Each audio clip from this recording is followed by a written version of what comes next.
chat. Sí, perfecto. De acuerdo. Vamos a comenzar la clase de hoy. El tema es clasificación de productos farmacéuticos.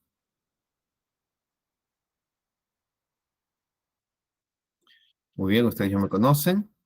Soy el doctor Carlos Bodoan Cotrín. Vamos a comenzar con la pregunta, ¿qué es un producto farmacéutico? Se conoce como un producto farmacéutico a un preparado de composición conocida, rotulado y envasado uniformemente, destinado a ser empleado en la prevención, diagnóstico y tratamiento de una enfermedad, conservación, recuperación y la rehabilitación de la salud. Estos fármacos tienen una clasificación dependiendo para qué enfermedades se utilizan. Tenemos aquí una breve historia de los medicamentos. La farmacología como ciencia empírica se inicia cuando en la antigüedad se empleó por primera vez una planta para tratar una dolencia. Dicha práctica se realizaba en todas las culturas de la antigüedad. En el año 3000 a.C., los babilones fueron los primeros en registrar en sus tablones de arcillas las primeras denominadas recetas.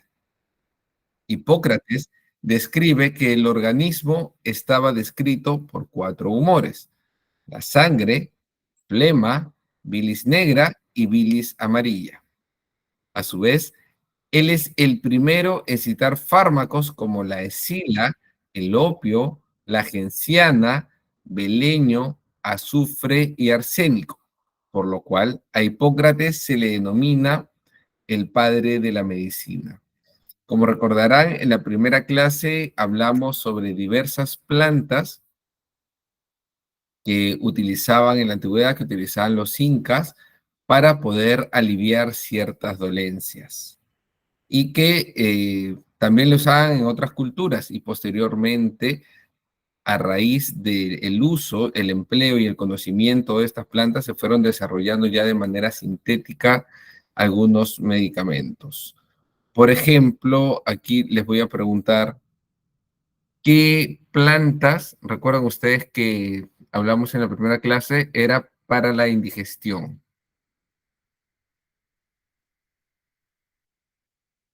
A ver, lo van escribiendo en el chat.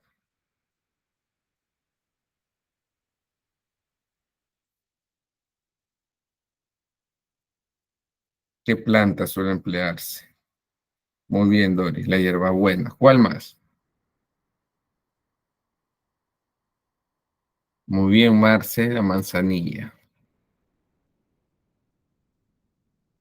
¿Cuál más?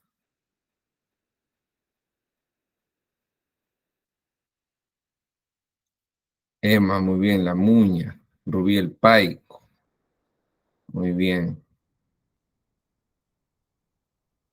Hemos visto varias plantas. A ver, lo van escribiendo. Muy bien, Diana. El anís. Samuel, excelente. La menta. Cintia también ha mencionado la menta, excelente. Esas plantas son muy útiles en los casos de indigestión, en el caso de malestar, de dolor de estómago, ¿no? Entonces, a eso se refiere el párrafo que acabo de mencionar. Muy bien, Radaisi, el orégano también. Muy bien.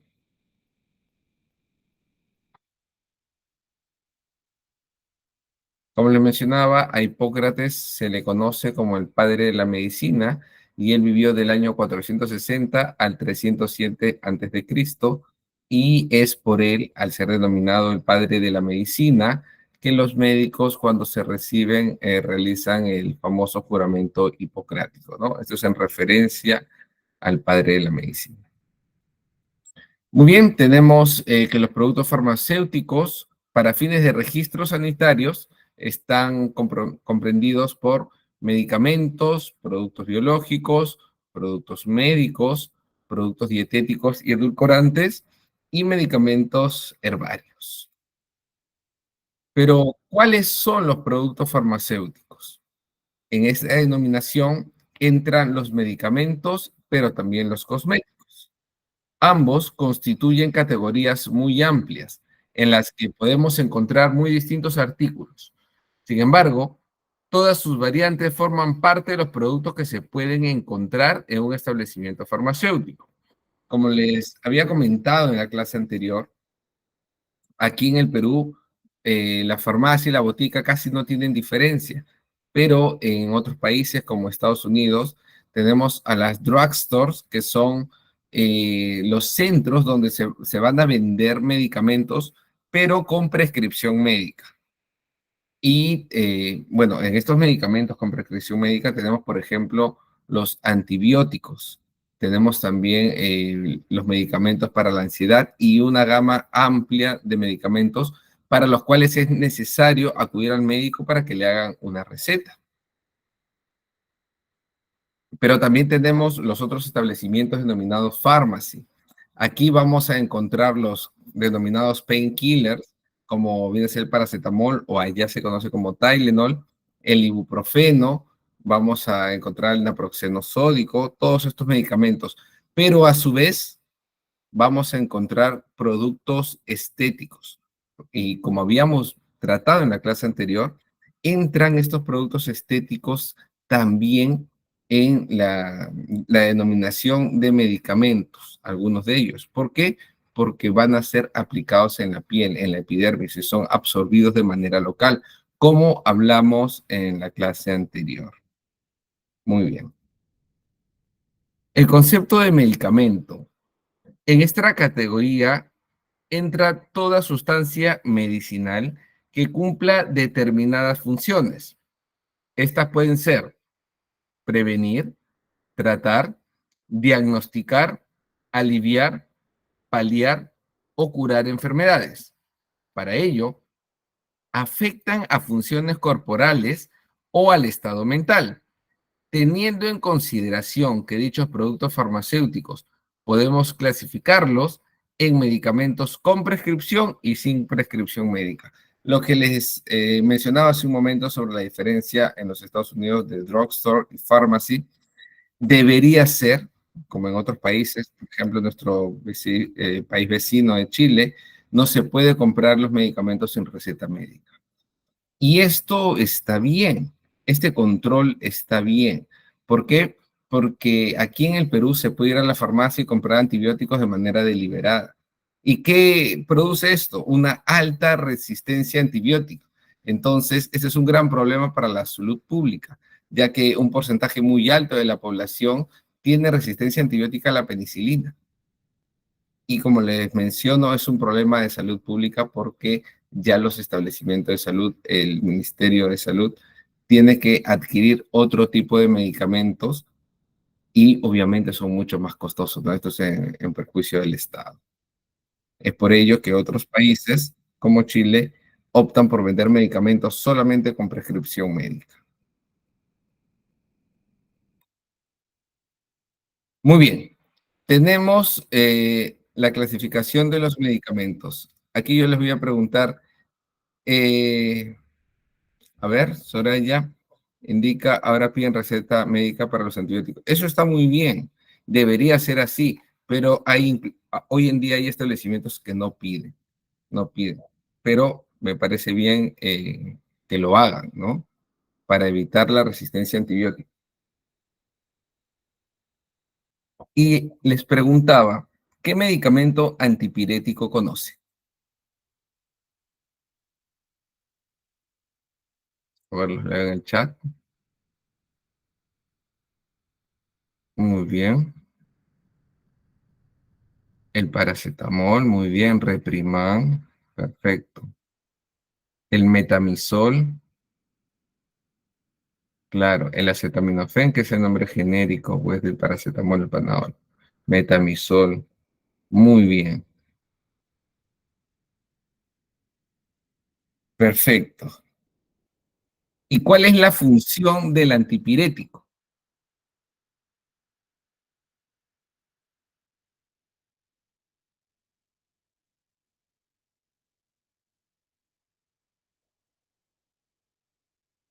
Muy bien, bajar la fiebre. Claro, porque la denominación piresis es calor y el antipirético es un medicamento que se emplea para reducir la temperatura corporal, ¿no? Para bajar la fiebre, como indican. Esos son los antipiréticos. En Sudamérica es el acetaminofén de 500, que es el medicamento genérico del paracetamol y del panadol. Y en los Estados Unidos se conoce como el Tylenol. Es exactamente lo mismo. Vamos a hablar ahora sobre eh, un poco sobre posología de los medicamentos. Un breve paso, ya que en la clase final es estrictamente sobre posología. Pero aquí algunos datos sobre la administración de los mismos, sobre el gramaje. Por ejemplo, el paracetamol, que es un analgésico y un antipirético, en vía oral normalmente se va a recetar de 500 miligramos, pero en los niños es de 10 a 15 miligramos por cada kilogramo. Normalmente su aplicación es de cada 4 a 6 horas. No tiene efecto antiinflamatorio ni agregante plaquetario. No es un antiinflamatorio, solamente es un analgésico y un antipirético. No es para la inflamación. No produce úlceras gastrointestinales, pero siempre va a haber un riesgo de hepatotoxicidad. Entonces, si hay riesgo de hepatotoxicidad, quiere decir que puede dañar el hígado. Es muy seguro a dosis terapéuticas, por lo que es el analgésico antipirético más empleado a nivel mundial. Ahora, hay que tener en cuenta que este medicamento antipirético es hasta cuando llegamos a la temperatura de 39. Más de 39 ya hay que emplear otro tipo de antipiréticos de una acción un poco más fuerte para poder bajar esta piresis, esta fiebre. Luego tenemos el ibuprofeno, que es un derivado del ácido propianoico. Es inhibidor no selectivo de la ciclooxigenasa. Es un analgésico, es antiinflamatorio y también es antipirético. Por ahí cuando pregunté, leí que una persona puso el ibuprofeno. Por supuesto, es un antipirético también. Es un antiagregante plaquetario reversible. Pero no sé si ustedes lo han tomado, se han dado cuenta que cuando consumen este medicamento, les duele el estómago porque tiene un alto riesgo de producir una úlcera péptica y también es el riesgo de la nefrotoxicidad. ¿Por qué se menciona la nefrotoxicidad? Porque va a dañar en su excreción al riñón. Tenemos también el ácido acetil salicílico. ¿Saben ustedes cuál es el ácido acetil salicílico?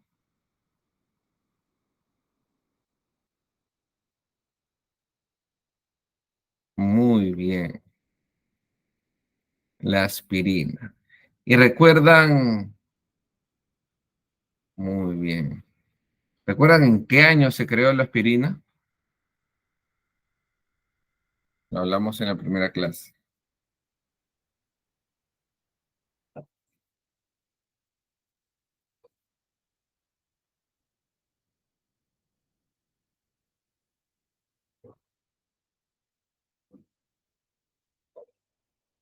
No, 1899.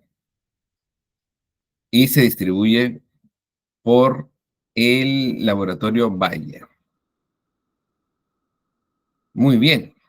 Entonces, tenemos que el ácido acetilsalicílico o la aspirina es un analgésico, es antiinflamatorio y es antipirético. También se descubrió que es un antiagregante plaquetario prolongado. ¿Qué quiere decir esto? Que el paciente que consume aspirina se va a encontrar anticoagulado. Es por ello, si le van a realizar alguna intervención quirúrgica, por recomendación debe dejar de tomar este medicamento por 10 días.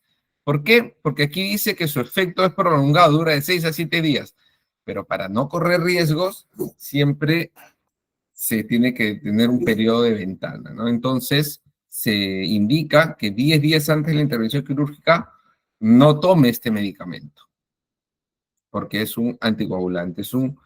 En realidad, el término anticoagulante difiere de lo que viene a ser la aspirina.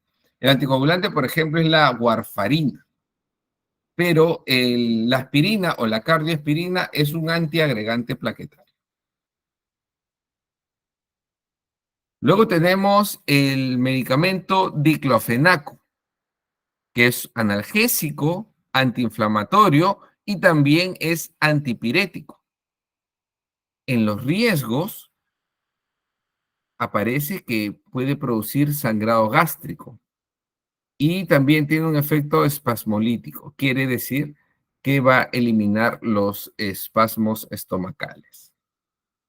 Ese es en el caso del diclofenaco. Y el naproxeno sódico de 550, lo que hablamos en la clase anterior, que la mayoría de personas cuando va a la farmacia o a la botica pide Apronax y ven en la cajita que dice naproxeno sódico de 550. Entonces, mi recomendación es que siempre vayan por el medicamento genérico, ya que es exactamente lo mismo y el costo es mucho menor. Entonces, tenemos este naproxeno sódico de 550, que viene a ser este medicamento un analgésico, un antiinflamatorio y también es un antipirético. Y en sus efectos colaterales va a presentar riesgo de úlcera péptica, perforación o hemorragia gastrointestinal, un dolor epigástrico, cefalea, náuseas, vómitos, diarrea, constipación, dispepsia, dolor abdominal y melena. ¿Saben ustedes qué es la melena? A ver, los leo en el chat.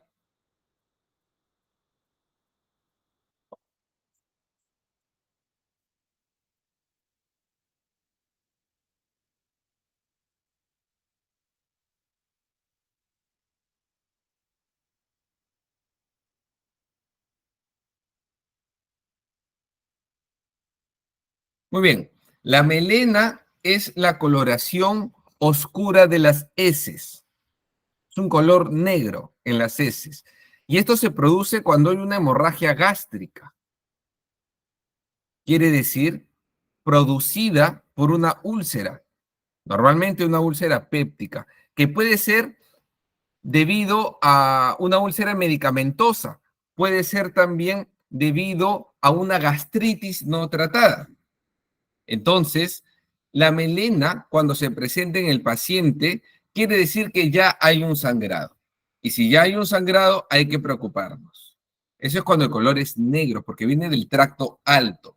Ahora, si las heces salen de color rojo, el sangrado es en el tracto final, que puede ser por hemorroides. Entonces, eso hay que diferenciar. Cuando es negro, las heces salen de color negro, eso se denomina melena, y es el sangrado del tracto alto y hay úlcera. Entonces también ahí nos vamos a dar cuenta si el paciente se hace un examen de sangre, la hemoglobina va a estar disminuida. ¿Por qué? Porque ya hay un sangrado, ya hay una hemorragia interna. Por ende, los valores de la hemoglobina disminuyen. Ahora les pregunto, hablando de la hemoglobina, ¿sabe cuáles son los valores del hombre y de la mujer respecto a la hemoglobina? A ver, los leo en el chat.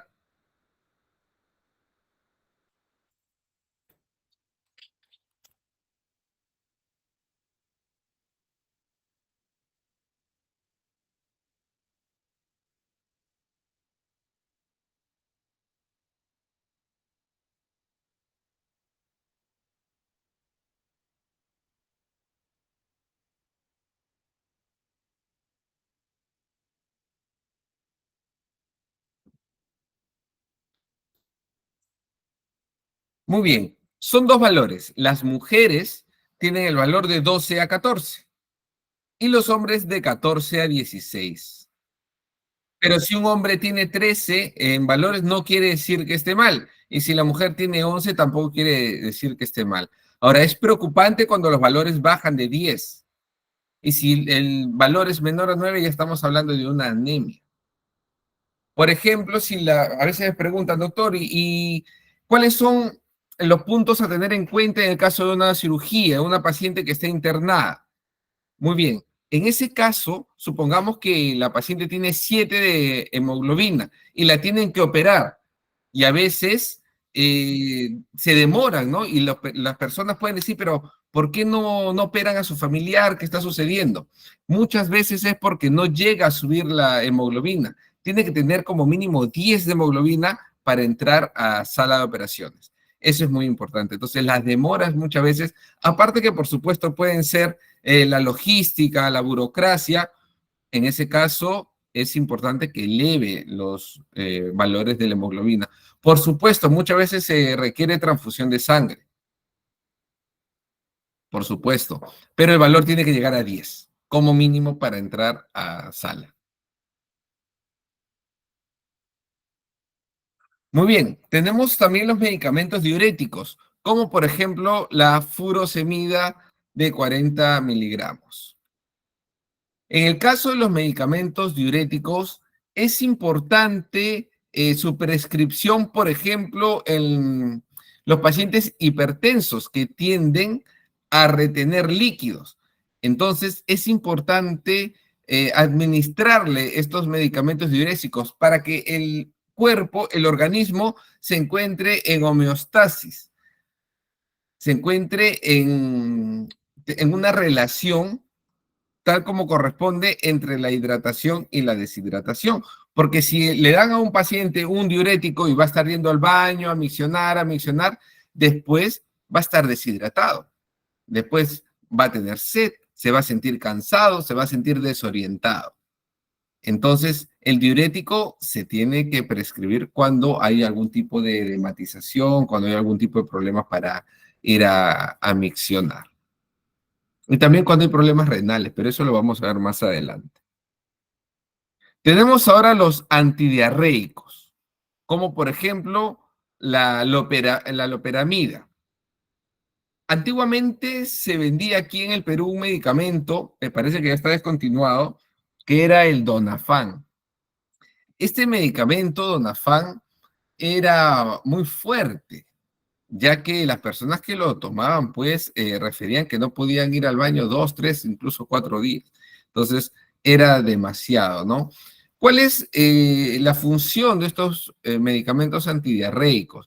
Lo que van a hacer es que se constriñe uno de los músculos de los esfínteres rectales. Entonces, no hay manera de ir al baño. Entonces, también en este punto es importante mencionar que muchas veces las personas, los pacientes se encuentran mal del estómago y de frente quieren ir a comprar un antidiarreico. Esa no es la solución. ¿Por qué?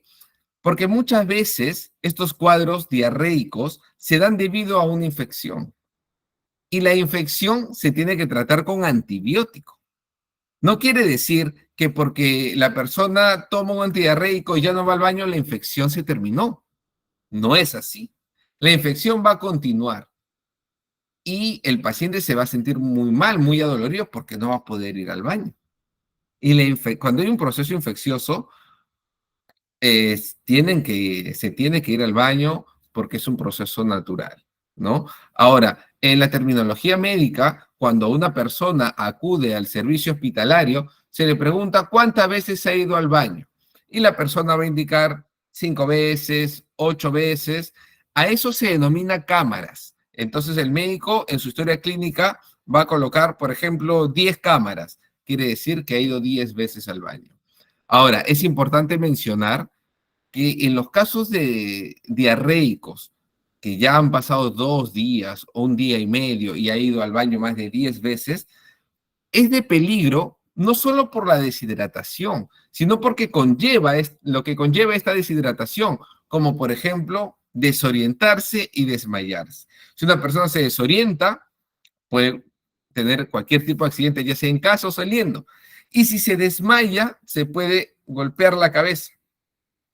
Y hay muchos casos en los que ha sucedido. Es por ello que en los episodios diarreicos se toma mucho en consideración, ¿no? Por la debilidad que le produce al paciente.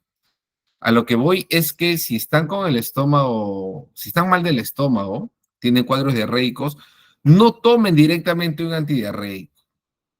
Es importante determinar cuántas veces se ha ido al baño, determinar si hay dolor. Hay medicamentos que van a ayudar. Por ejemplo, si el paciente tiene espasmos a nivel estomacal, siente cólicos, entonces el cólico le produce dolor, ¿no es cierto? Entonces, si hay cólico, ¿qué tenemos que tomar? Un anticolinérgico. Un anticolinérgico muy conocido es el Plidan. Tenemos otro colinérgico que es mucho mejor que el Plidan, es el Plidolan o la espasmo antalgina, que es la iosina bromuro más metamizol. Este medicamento es excelente cuando el paciente presenta cólicos y también presenta cuadros diarreicos. Muy bien. Ahora, por el contrario, tenemos los laxantes, como el Glicolax, cuyo compuesto es el polietilenglicol 3350. Por supuesto, los laxantes los tienen que usar las personas que padecen de estreñimiento y que no pueden acudir al baño. Eso les produce dolor, les produce malestar. Por supuesto, ahora tampoco hay que abusar de los laxantes, porque ¿cuál es la función del laxante? Es aumentar la peristalsis, aumentar el movimiento peristáltico. Entonces, no va a funcionar de una manera correcta el organismo si todo el tiempo consume laxantes, laxantes, laxantes, laxantes. No. Para ello es importante que consuman alimentos ricos en fibra para que de manera natural puedan ir al baño. No se recomienda laxantes todo el tiempo. Por supuesto, si ya tienen un cuadro de constipación, sí hay que tomar laxante, pero no hacerlo de manera frecuente. Muy bien. En este punto tenemos los antiácidos. Ustedes, por ejemplo, a veces comen muy rápido o tienen un almuerzo, una parrilla, hay muchas carnes deliciosas y se consume en exceso. Entonces, llegando a casa van a sentir una pesadez, van a sentir un ardor esofágico y en este caso lo que se tiene que aplicar, lo que se tiene que consumir es un antiácido. ¿Qué sucede? Cuando se consume este tipo de alimentos en exceso o alimentos que no estamos acostumbrados, como les mencioné en la clase anterior, hay personas que no toman leche durante muchos años, pero a veces se les antoja tomar un vaso de leche o comen algún postre que tenga leche. Entonces, al dejar de consumir la leche, nuestro organismo ya no produce la enzima lactasa. La lactasa va a degradar a la lactosa. Pero si nuestro organismo ya no la tiene, entonces cuando consumen, automáticamente les da acidez o los manda al baño, porque ya no hay una enzima que la degrade.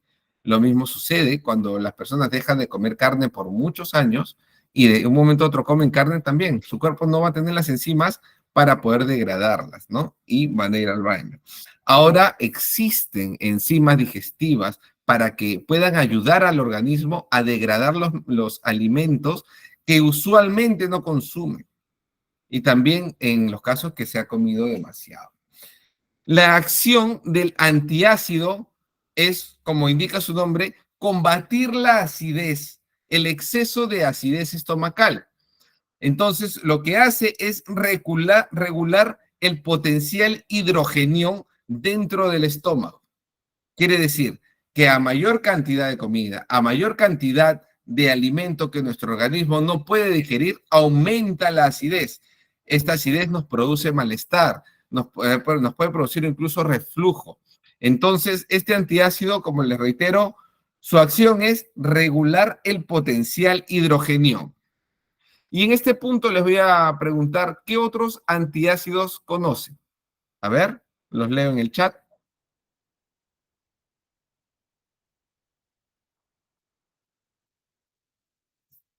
A ver, los leo. ¿Qué antiácidos conocen?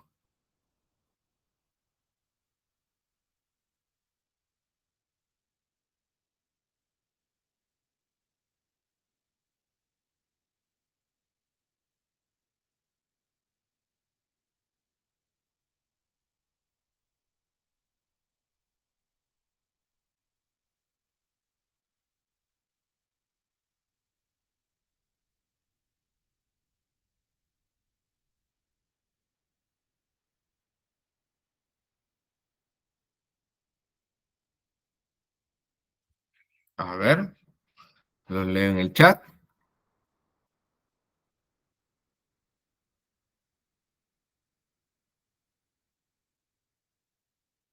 A ver, Marce pregunta, aumentar el potencial que, no, es regular el potencial hidrogenión. Ustedes han escuchado la palabra pH. Por ejemplo, a veces en estética dicen, no, según el pH de tu piel, el pH del estómago.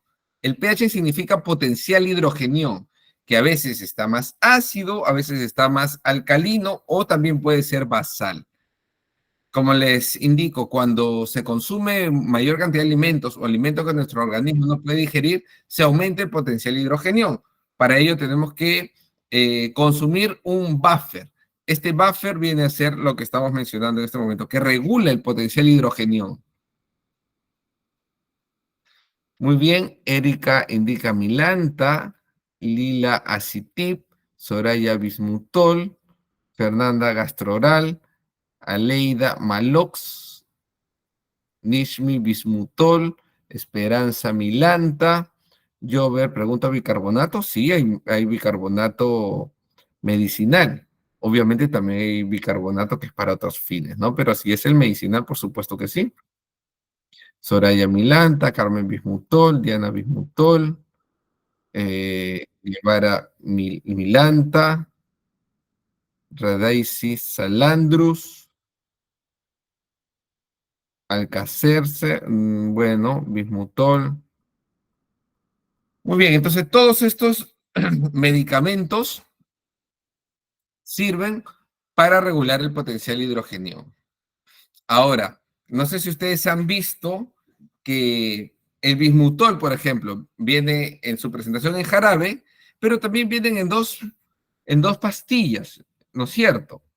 Entonces, para ello es importante recordar los conceptos que hemos visto en la clase anterior, como por ejemplo la bioequivalencia. ¿Qué quiere decir? Que la dosis que vamos a tomar en el medicamento, en jarabe, sea la misma si consumimos los dos comprimidos. Tiene que tener una bioequivalencia, tiene que ser igual, para que la persona opte por las tabletas, por los comprimidos, o opte también por la presentación convencional, que es el jarabe. ¿Cuál es la diferencia? Que, por ejemplo, si ustedes se van al trabajo es más complicado llevar el jarabe, pero es mucho más sencillo para transportar los comprimidos. Por eso se hizo. Milanta también tiene la misma presentación, en jarabe y en comprimidos. Aleida pregunta, ¿el omeprazol? No. El omeprazol es un inhibidor de la bomba de protones. Ese es un protector gástrico que lo vamos a ver un poco más adelante. Muy bien, entonces les hablaba de la bioequivalencia, ¿no? La CITIP, todos estos medicamentos presentan la bioequivalencia que lo pueden consumir ya sea en jarabe o también en comprimidos. Muy bien. Tenemos también los medicamentos antieméticos, como por ejemplo la metroclopramida de 10 miligramos. ¿Qué va a hacer estos medicamentos antieméticos? Van a regular la peristalsis, el movimiento intestinal. Normalmente se receta 15 minutos antes del almuerzo. Tenemos aquí, les iba a mencionar que hay una amplia gama y tipos de los antieméticos. La metroclopramida es uno de ellos, pero hay subgrupos, como por ejemplo, y que tienen una función totalmente diferente, pero están en el grupo de los antieméticos. Tenemos aquí la clasificación de los antieméticos. Por ejemplo, los antihistamínicos, como la difenhidramina y el dimenidrato. Tenemos las fenotiacinas, como la clorpramazina. Tenemos los esteroides, como la dexametasona. Y los anticolinérgicos, como la escapolamina.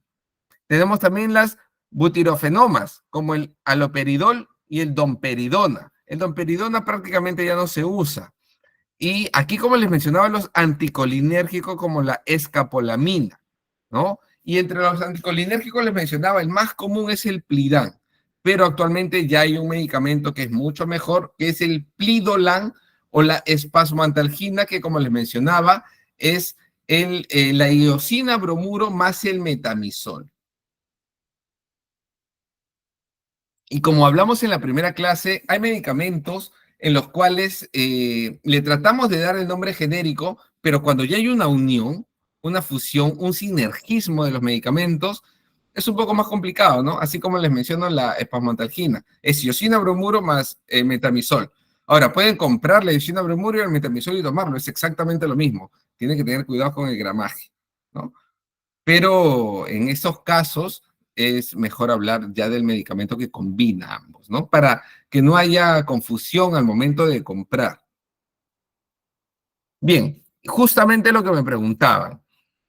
Tenemos los inhibidores de ácido, como por ejemplo el omeprazol de 20 miligramos, que es un inhibidor de la bomba de protones. Es un medicamento ampliamente conocido por todos y por ello les voy a preguntar cuál es su forma de administración. ¿Y cada cuánto tiempo se toma?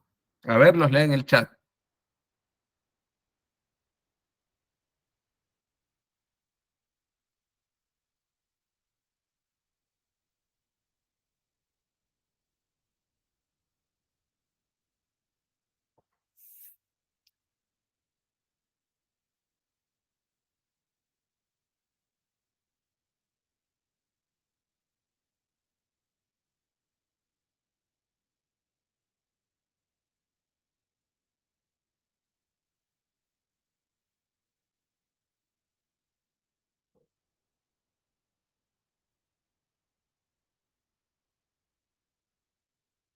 A ver, vamos a leer sus respuestas.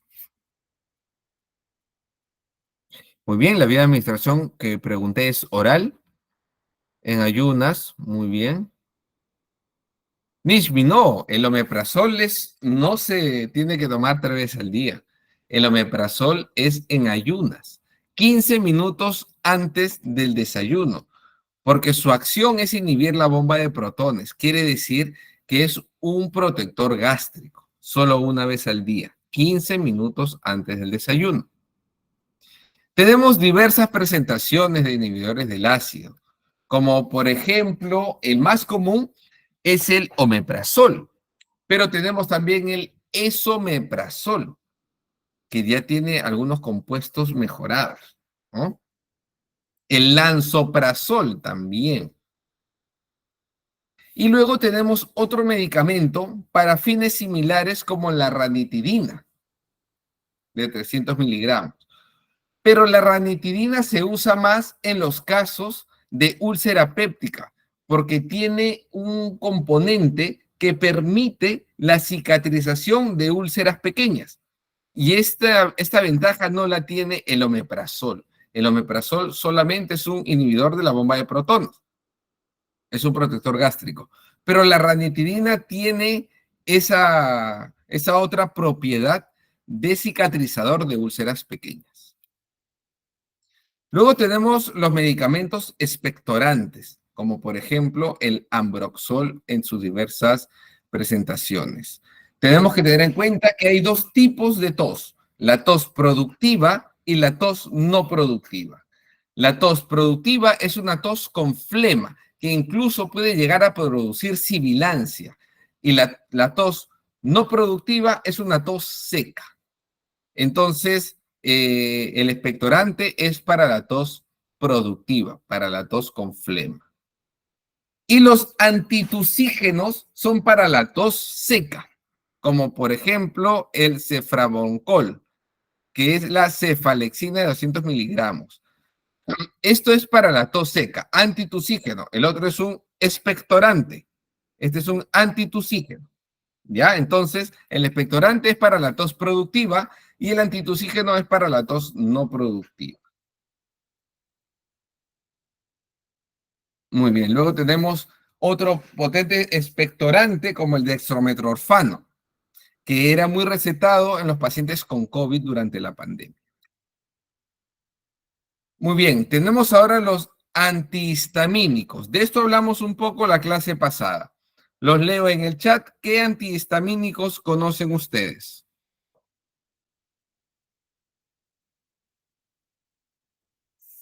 Los leo en el chat.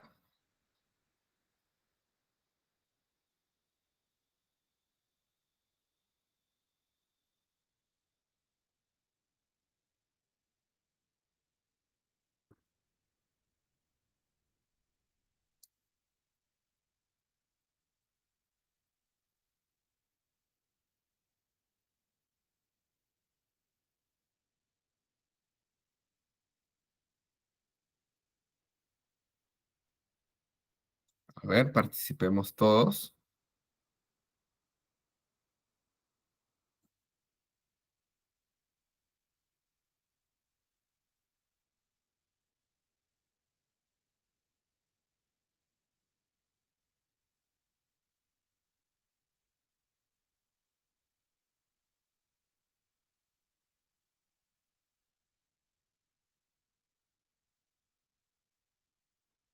Vamos a leer sus respuestas.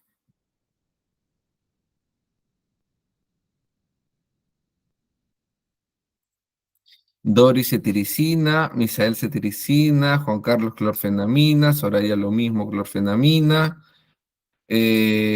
Soraya cetiricina, clorfenamina, cetiricina, Cintia loratadina, Soraya desloratadina, muy bien, úlcera loratadina, Carmen clorfenamina, muy bien, Guevara cetiricina, Aderly y Cintia clorfenamina, Úrsula levocetiricina, bien, bien. Esperanza, Radiza, Diana, muy bien, bien. Muy bien. Entonces, ¿recuerdan ustedes que hablamos en la clase pasada cuál es, para qué se emplea el antihistamínico, que su nombre mismo lo dice? ¿Para qué se emplea el antihistamínico? A ver, los leo en el chat para ver si han estado atentos a la clase pasada.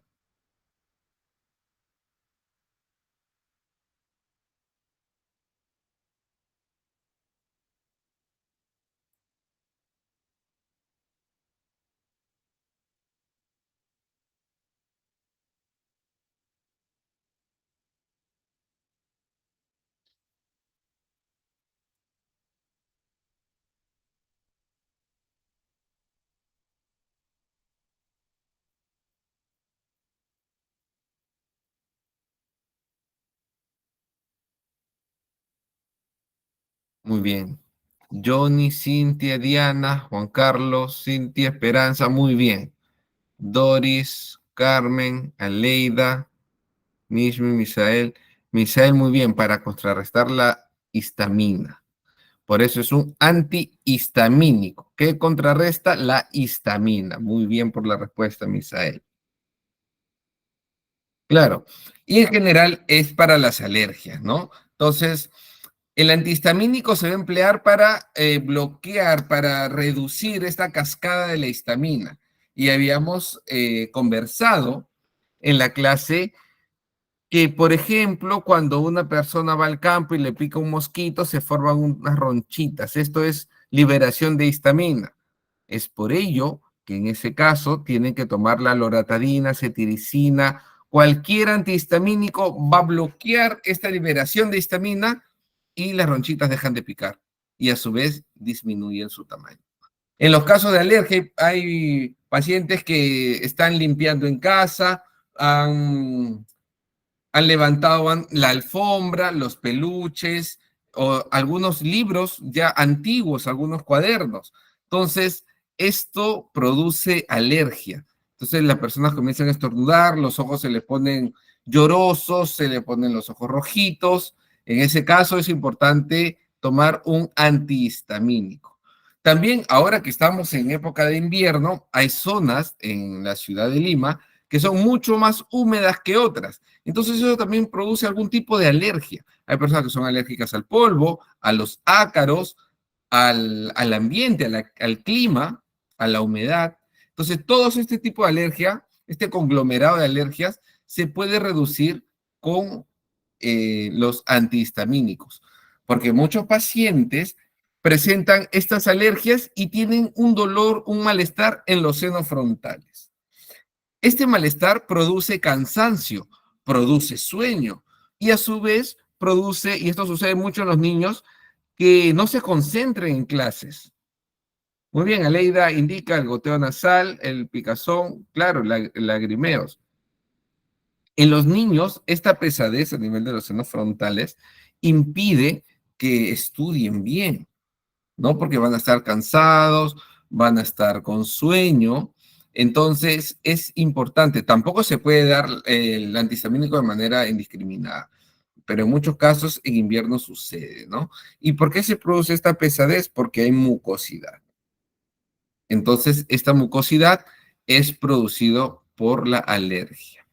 Juan Carlos pregunta, ¿el asma tiene su origen en alguna alergia? En muchos casos sí, porque hay bronquitis alérgica.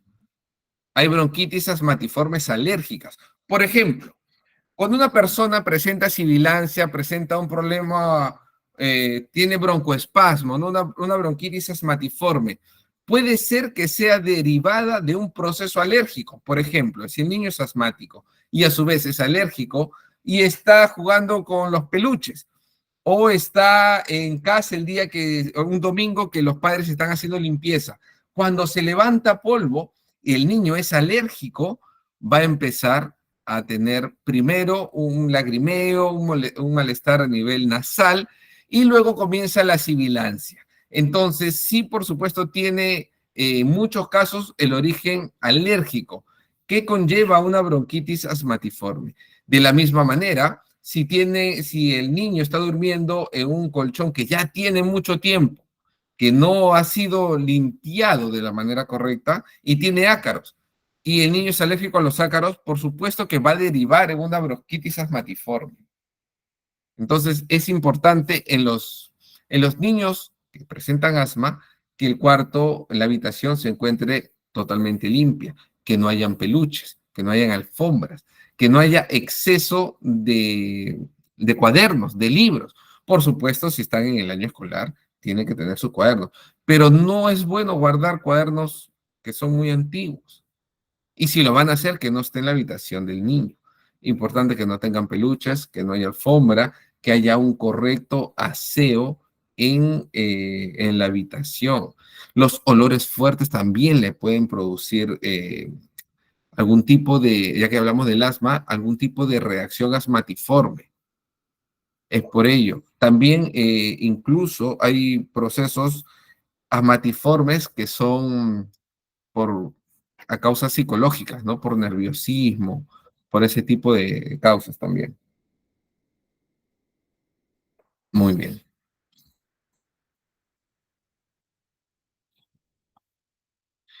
En los antihistamínicos H1 tenemos de primera, segunda y tercera generación. En los de primera generación tenemos la clorfenamina, el difeldromina y la hidroxicina.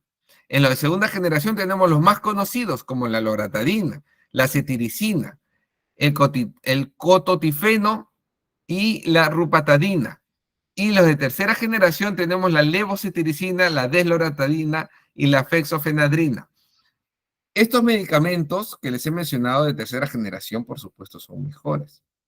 Antiguamente en los hospitales se recetaba clorfenamina, que era el nombre genérico, y el medicamento de elección era el cloroalergán, deben acordarse ustedes. Siempre en salud se recetaba el cloroalergán, pero como es de primera generación y luego salió la loratadina y la cetiricina, estos medicamentos son de elección actualmente, porque se venden de manera genérica. Un blister de loratadina aproximadamente tiene un valor de 60 centavos. Pero ya si hablamos de la levocetiricina, de la desloratadina, de claritine, claritine más o menos vale cada tableta 2,50 soles. Comparado con un blister de loratadina, entonces hay bastante diferencia, ¿no? Y es por eso que en los hospitales, en el caso de presupuesto de salud pública, van a tener los antihistamínicos de segunda generación. Es la elección porque su función es extremadamente buena, pero sus costos son mucho menores, ¿no? Porque hay medicamentos ya libres de patentes y que tienen el medicamento genérico. Es por ello que los hospitales van a recetarle loratadina y cetiricina como antihistamínicos de elección. Luego tenemos los analgésicos y en este punto el paracetamol o el Tylenol va a cumplir la función, como mencionamos en la tabla anterior, que el paracetamol, el acetaminofeno o el panadol tiene efecto analgésico y antipirético. Es por ello que este medicamento se encuentra en ambas categorías.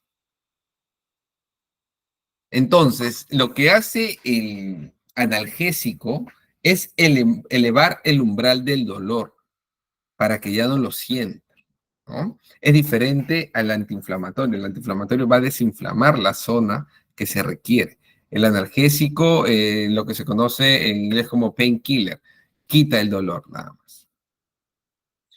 Tenemos aquí una tabla sobre la clasificación de los medicamentos y a su vez sus efectos secundarios. Por ejemplo, tenemos los medicamentos narcóticos. Estos medicamentos se deben usar bajo supervisión médica. Generalmente se utilizan en pacientes hospitalizados.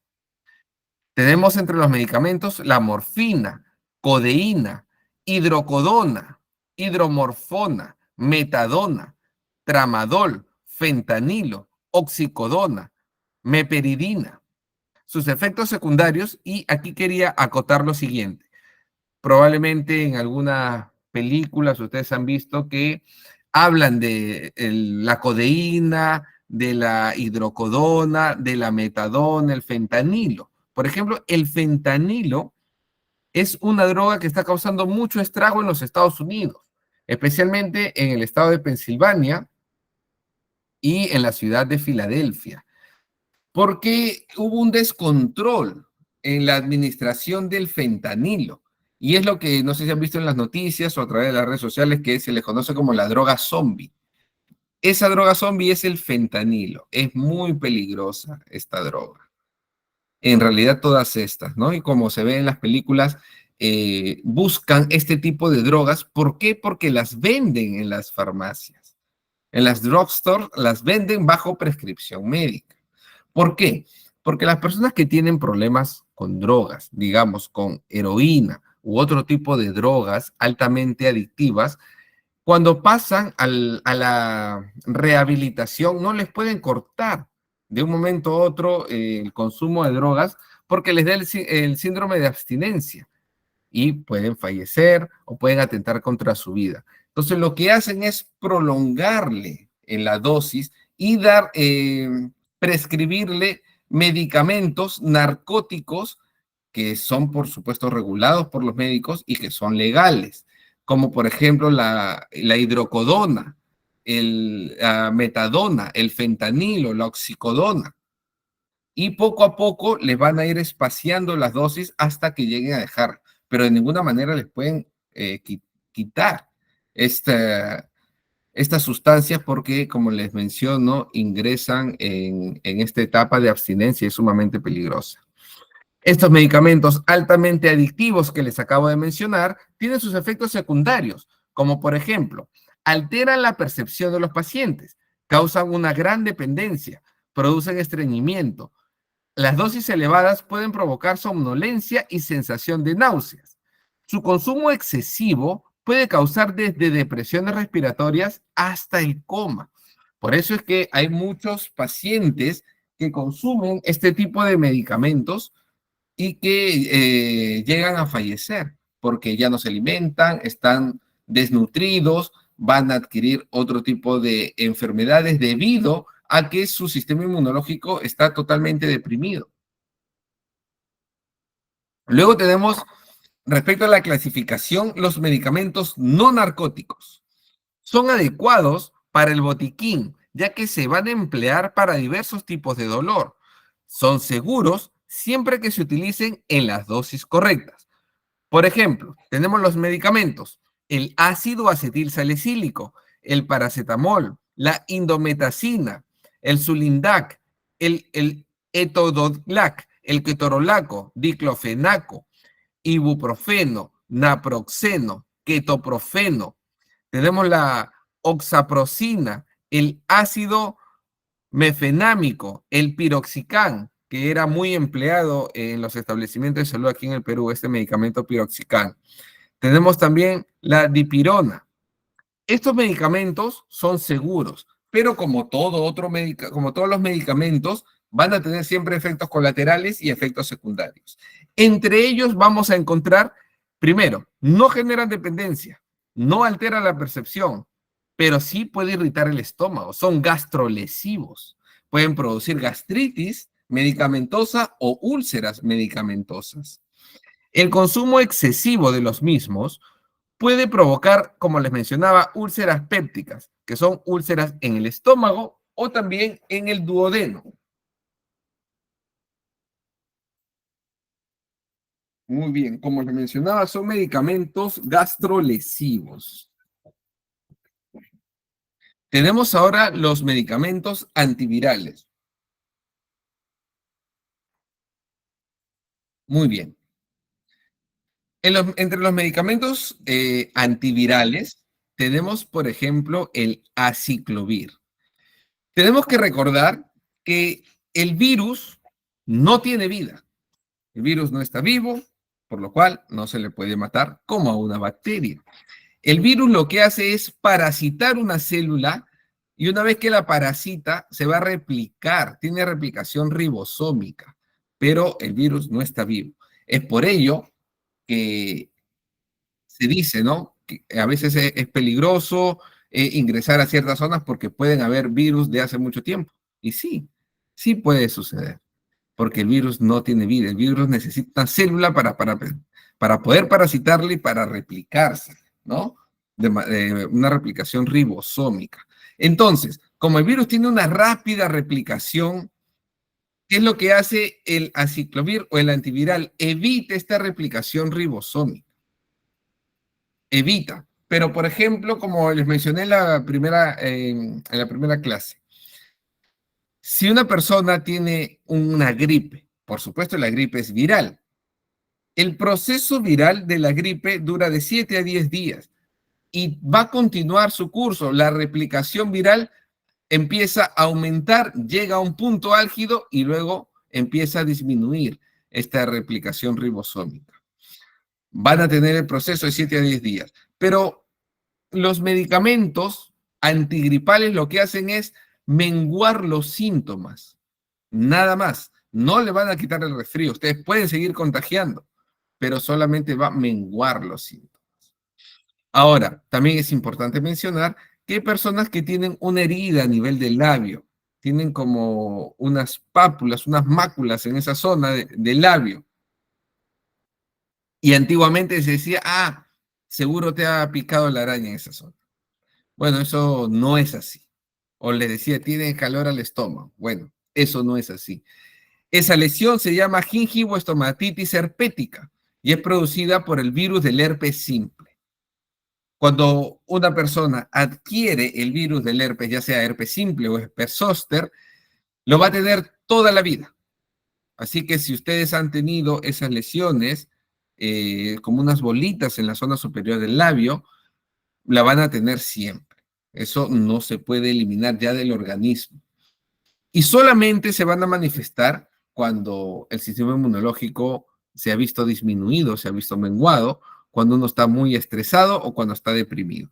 ¿Por qué? Porque en todas estas situaciones el sistema inmunológico es el que normalmente tiene que contrarrestar todas las infecciones, tiene que contrarrestar todas las vicisitudes.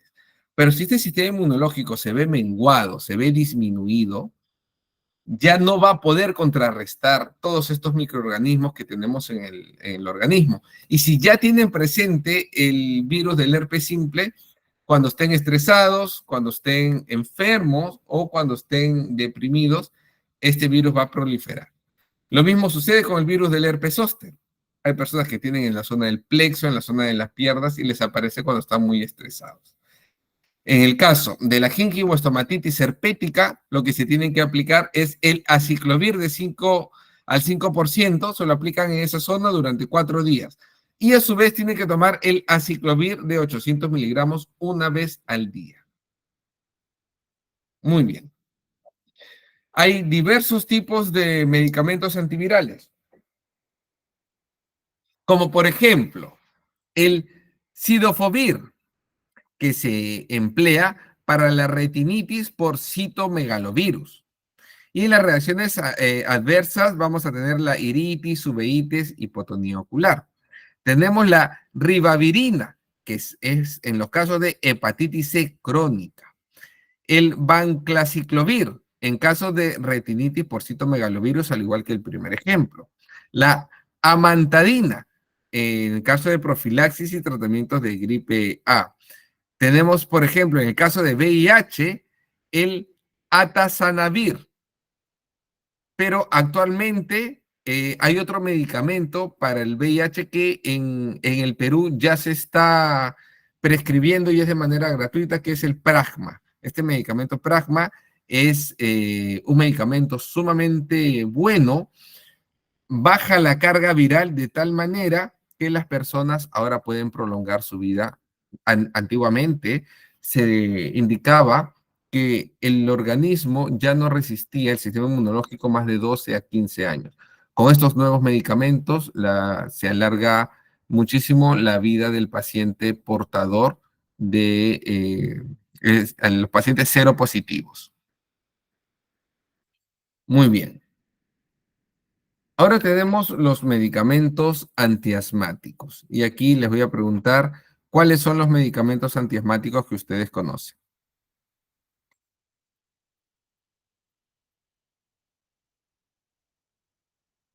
A ver, los leo.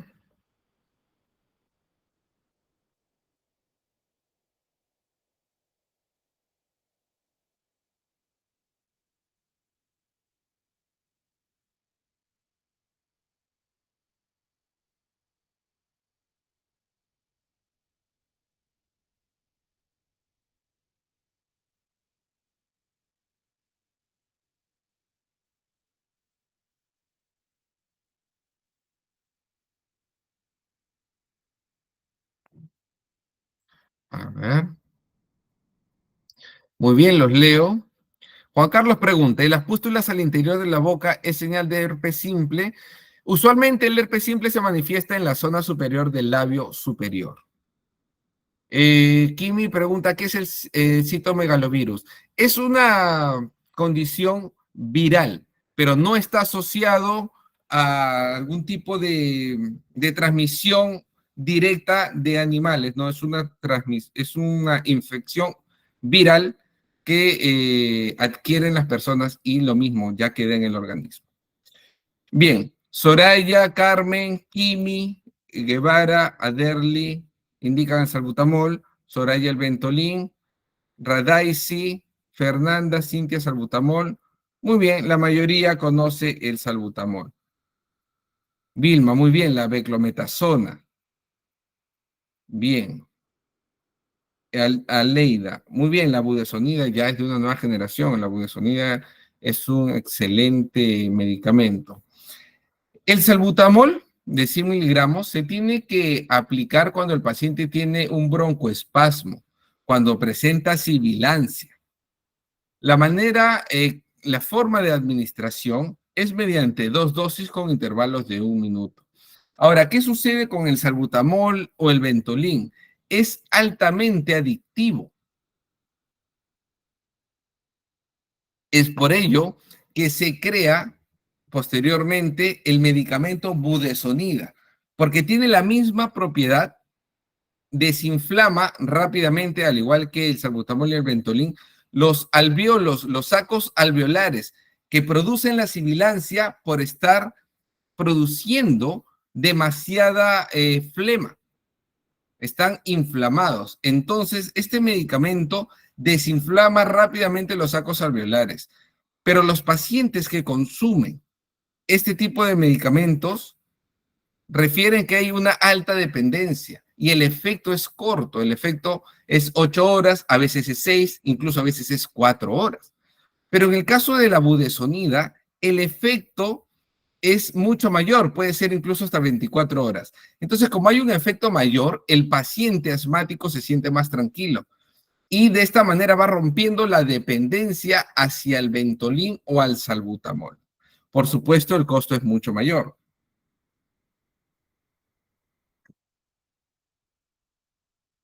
Tenemos entonces el salbutamol. La forma de administración es mediante una aerocámara.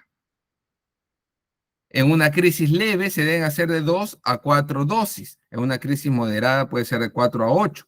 Y en una crisis grave, a veces de 8 a 10 dosis, siempre con 1 minuto de intervalo. Tenemos también la terbulamina. En crisis leve es de 1 a 2 inhalaciones. En crisis moderada y grave no es recomendado. Tenemos también la prednisona o la prednisolona. Se encuentra en presentaciones oral, intramuscular o intravenoso. Está prescrita en caso de crisis leves y moderadas. En esos casos se le da de 5 a 10 miligramos. Recordemos que la prednisona es nefrotóxico. Muy bien, porque es un corticoide. Y en las crisis graves, la recomendación es hasta 50 miligramos. Luego tenemos el bromuro de ipratropio. Estos casos se tiene que emplear en crisis graves y esto ya se hace en vía hospitalaria. Por supuesto que va acompañado siempre del oxígeno, ¿no? Con una mascarilla facial. Y en los casos que son muy severos, cuando el paciente ya ingresa al hospital con un cuadro cianótico, se tiene que emplear la adrenalina intramuscular. Obviamente esto lo realiza el médico en el centro hospitalario, porque ya en este caso el paciente se debate pues entre la vida y la muerte cuando llega un caso cianótico, cuando el color va cambiando a morado, ¿no? Entonces ahí se tiene que aplicar la adrenalina. Tenemos también los medicamentos antiparasitarios, como el metronidazol, que es un antiparasitario y antihelmíntico de 500 miligramos. Y aquí tenemos en este cuadro los medicamentos antiprotozoarios, como los amebicida, toxoplasmacidas, yardicidas, tricomonocidas, leishminacidas y las tripanosomicidas. Y tenemos los antihelmínticos, como los nemátodos, céstodos y tremátodos. Tenemos también los ectoparásitos como los acaril. ¿Por qué ectoparásitos? Porque estos están por fuera. Los ácaros pueden estar en la piel, pero todos los antes mencionados están dentro de nuestro organismo. Y me preguntaron en la clase anterior sobre la ivermectina. La ivermectina se emplea en los antihelmínticos. Como les mencionaba, se pensaba, se creía, sin tener mayor sustento científico y médico, que la ivermectina funcionaba en los casos del COVID-19, porque se decía, se relacionaba, si el virus del COVID-19 parasita una célula, entonces hay que emplear un antiparasitario. Entonces, esto se creía al inicio, cuando no había evidencia científica, no hubo ensayos in vitro, pero en el momento de la pandemia, en la desesperación aquí en el Perú, se trató de improvisar con diversos medicamentos. Tenemos los medicamentos antidiabéticos, como por ejemplo la metformina, clorhidrato de 850 miligramos. Muy bien, para que el paciente emplee la metformina, tiene que tener los valores elevados. La diabetes se va a ver reflejada según las 3P del diabético. Y les pregunto, ¿conocen ustedes cuáles son las 3P del diabético?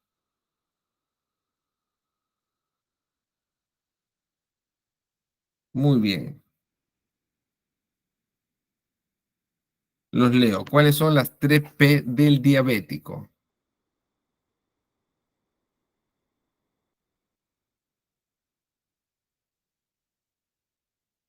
Para determinar que un paciente presenta diabetes, se determina por las 3P del diabético. Les pregunto, ¿conocen ustedes cuál es? ¿Cuáles son?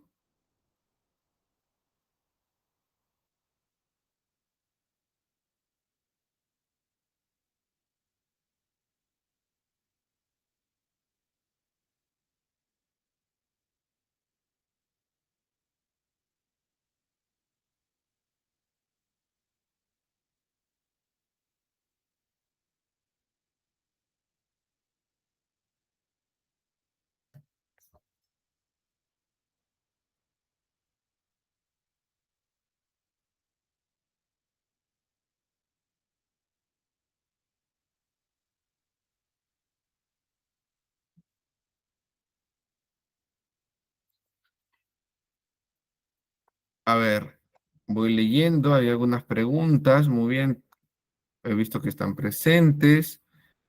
A ver. Erika pregunta, ¿por qué la metformina la mandan a tomar a mujeres con síndrome de ovario poliquístico? Bueno, en ese caso habría que preguntarle a la ginecóloga, ¿no? Porque su aplicación no es mi especialidad, no podría determinarlo. Pero si es que lo han recetado, debe tener algún efecto, pero yo no es mi especialidad, no le podría dar detalle al respecto. Respecto a las tres P del diabético, muy bien, polidipsia, polifagia y poliuria. Quiere decir que el paciente tiene mucha hambre, tiene mucha sed y micciona demasiado. Entonces, en ese caso, si tienen algún familiar o ustedes presentan estos síntomas, es importante que se hagan un examen de sangre. Ahora, también es importante mencionar que muchas personas cuando tienen el examen, supongamos que el examen es mañana, a las 7 de la mañana, entonces dicen, "Ay, durante 2 días no voy a comer nada de dulce, voy a hacer dieta para que mis valores salgan normales". Entonces, los valores, por supuesto que salen alterados, porque van a salir menores a los que habitualmente presentan. Entonces, la persona va a decir, ah, mi glucosa no está tan elevada. Y eso es un falso negativo, ¿no? Es por ello que se tiene que hacer por lo menos 3 exámenes en 3 periodos distintos para determinar el promedio, ¿no? Porque muchas veces también puede suceder lo contrario, que un día antes comió mucho dulce, mucho postre, tomó algo de licor, entonces los valores salen mucho más elevados de los que usualmente tiene. Por ello que se recomienda hacer 3 exámenes, ¿no? Ya si tiene de 80 a 100, son valores actualmente normales. Si tiene de 100 a 120 es una prediabetes y valores a partir de 130 se dice que ya es una diabetes instalada. Para ello depende mucho de la edad del paciente, la condición física, depende mucho.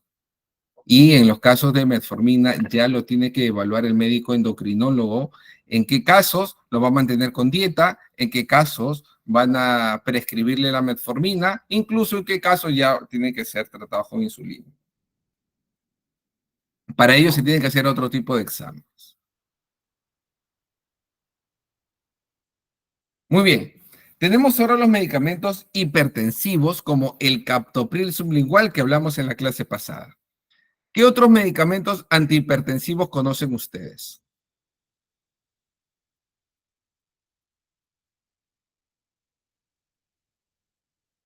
Muy bien, respecto a la diabetes gestacional, igual que la presión alta en esos casos y muchas veces después del parto todo se regulariza.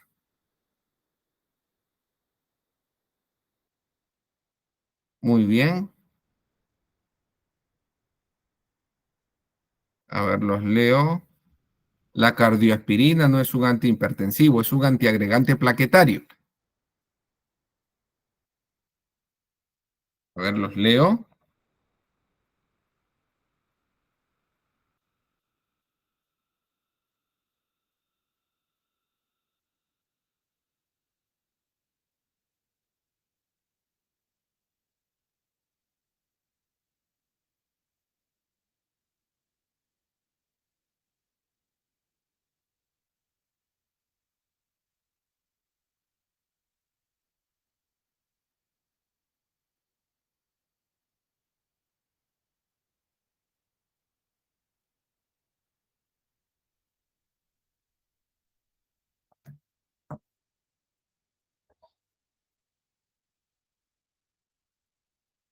Vamos a leer sus respuestas. Muy bien, losartán,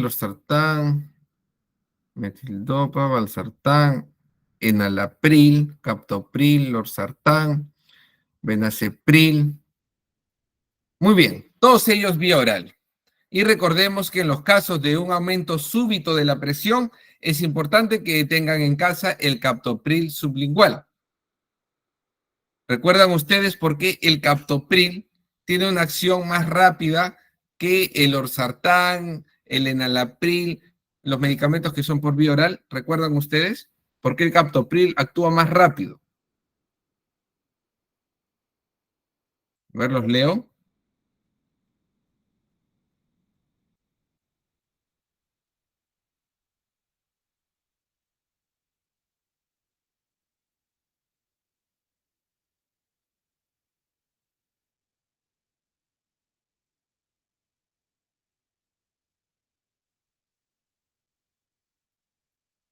Bien. ¿Por qué actúa más rápido? Porque los antes mencionados como el enalapril, el losartán, son por vía oral.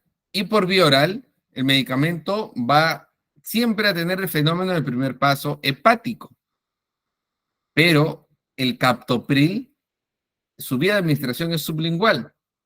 Entonces se va a absorber muy rápido y va a pasar directamente a la sangre. Es por ello que regula rápidamente la presión arterial. Muy bien.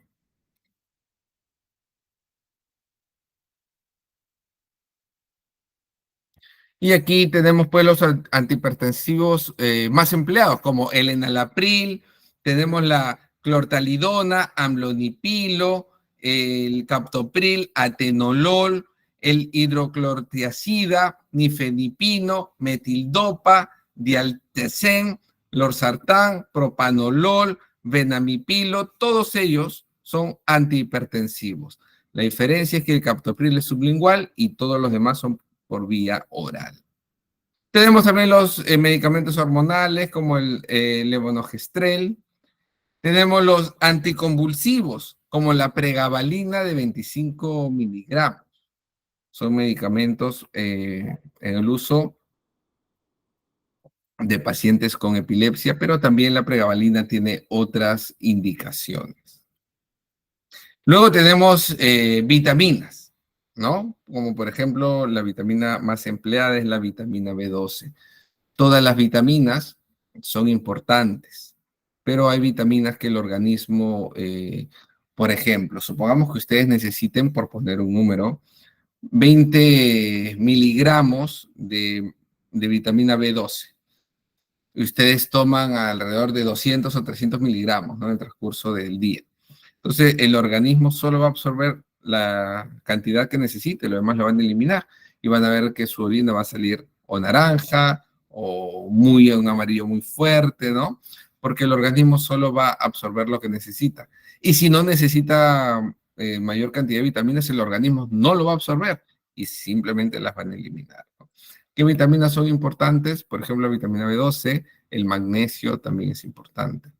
En los pacientes que no consumen carne y no concilian el sueño es porque tienen una deficiente vitamina B12. Lo que sucede es que hay mucha tendencia, por ejemplo, a las personas vegetarianas, las personas veganas, y también hay muchas personas en las cuales indican que su organismo ya no degrada la carne. Cuando comen carne sienten demasiada pesadez, no solo ese día, sino incluso se puede prolongar por algunos días. Entonces dejan de consumir la carne. Pero la carne es una fuente natural de vitamina B12. En ese caso, el paciente siente debilidad, siente también ausencia de sueño en las noches, pero durante el día se siente cansado. Entonces, para ello es importante el consumo de la vitamina B12. Es muy importante. Y se sugiere que por lo menos una vez al día se consuma carne roja, ¿no? Como les menciono, es por la importancia de ser una fuente natural de vitamina B12. Tenemos ahora las vitaminas hidrosolubles. Estas vitaminas hidrosolubles quiere decir que se disuelven en el agua, se desplazan libremente por el organismo y las cantidades en exceso generalmente son eliminadas a través de los riñones. El organismo necesita vitaminas hidrosolubles en dosis pequeñas y frecuentes. Estas vitaminas tienen menos probabilidades de alcanzar niveles tóxicos que las vitaminas liposolubles, que pueden disolverse en grasa.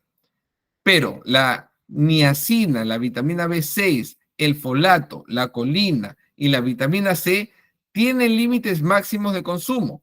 La vitamina B6 a altos niveles por un tiempo prolongado ha demostrado causar daño nervioso irreversible.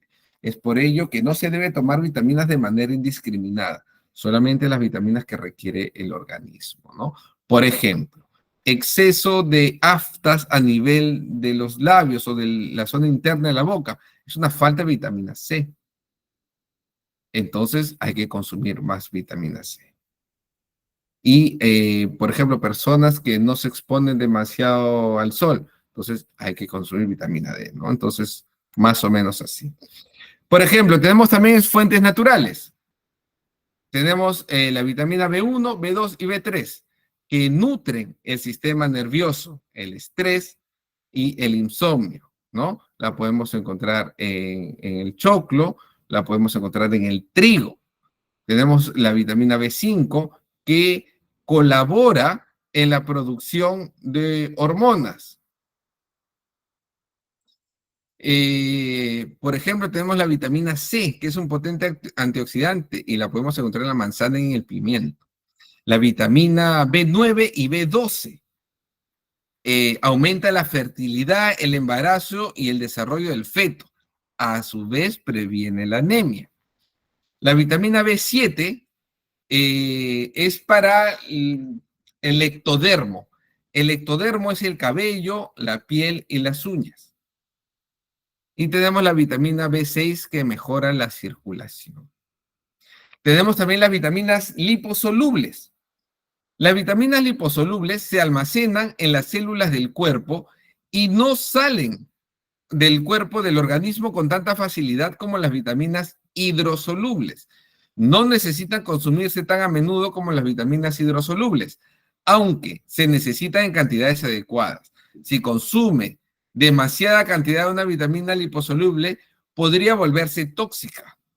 El organismo es especialmente sensible al exceso de vitamina A de fuentes animales, ¿no? En el caso del retinol. Y a demasiada vitamina D. Una alimentación equilibrada suele proporcionar suficientes vitaminas liposolubles. Tenemos, por ejemplo, la vitamina A interviene en la reparación de heridas, en la visión, protección frente a infecciones y crecimiento óseo. Tenemos la vitamina K, regula la coagulación sanguínea, ¿no? La vitamina K es un poderoso coagulador. Por ejemplo, en los actos quirúrgicos, en el acto quirúrgico odontológico, siempre se tiene vitamina K porque muchas veces en pleno acto quirúrgico el paciente no coagula y se tiene que embeber en una gasa la vitamina K y colocarla en esa zona para que ayude a coagular, ¿no? Es muy importante. Luego tenemos la vitamina D, que regula la utilización del calcio y el fósforo en el desarrollo de huesos y también de los dientes. Tenemos también la vitamina E, que es un antioxidante, previene el cáncer y el envejecimiento prematuro de los órganos. Muy bien. Entonces, eso respecto a las vitaminas, ¿no? Y como les mencionaba, la vitamina C, cuando hay ausencia de esta vitamina C, el paciente va a presentar aftas a nivel bucales. Y hay muchas enfermedades y en las clases siguientes vamos a hablar que tienen manifestaciones bucales, ¿no? Muy bien. Entonces, respecto a los medicamentos, es lo que le he venido mencionando. Importante tener en cuenta que respecto a los antipiréticos es hasta 39.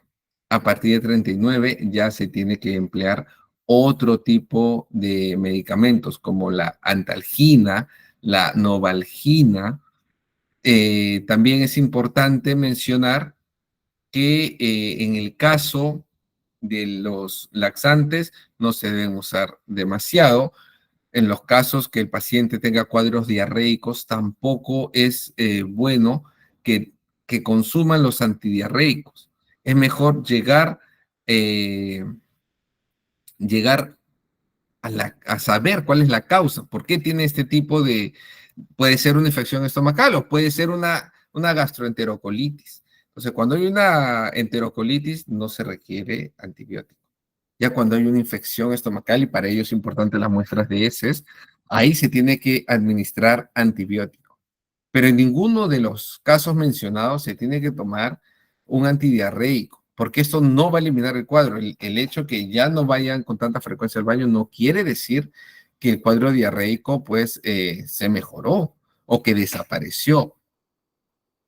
Muy bien, entonces eso respecto a los antidiarreicos hay que tener en cuenta, ¿no? ¿Cuántas cámaras ha tenido? ¿A qué se debe? ¿Cuánto tiempo va? Recuerden que los cuadros antidiarreicos son peligrosos por la deshidratación, la desorientación del paciente y las caídas que presentan, ¿no? Entonces, en las caídas se puede golpear la cabeza, por supuesto. Muy bien, aquí me parece que me habían preguntado. A ver, a ver, a ver. Me preguntaron sobre el bicarbonato. El bicarbonato medicinal, por supuesto, mezclado en agua, también es un buffer. Regula el potencial hidrogenión, al igual que la sal de Andrews, que tampoco la han mencionado. La sal de Andrews tiene la misma función que el bicarbonato. Va a regular el potencial hidrogenión y van a sentir ganas de eructar, ¿no? Porque se produce un cambio a nivel del pH, del potencial hidrogenión en el estómago. Muy bien, alumnos. Han sido una clase muy participativa y eso me gusta, que la clase sea participativa, que yo pregunte y responda y eso me gusta, ¿no? Eso da gusto y los alumnos están muy atentos y eso me gusta. Me gusta que las clases sean participativas. Entonces le doy pase a la coordinadora y conmigo será hasta el día martes.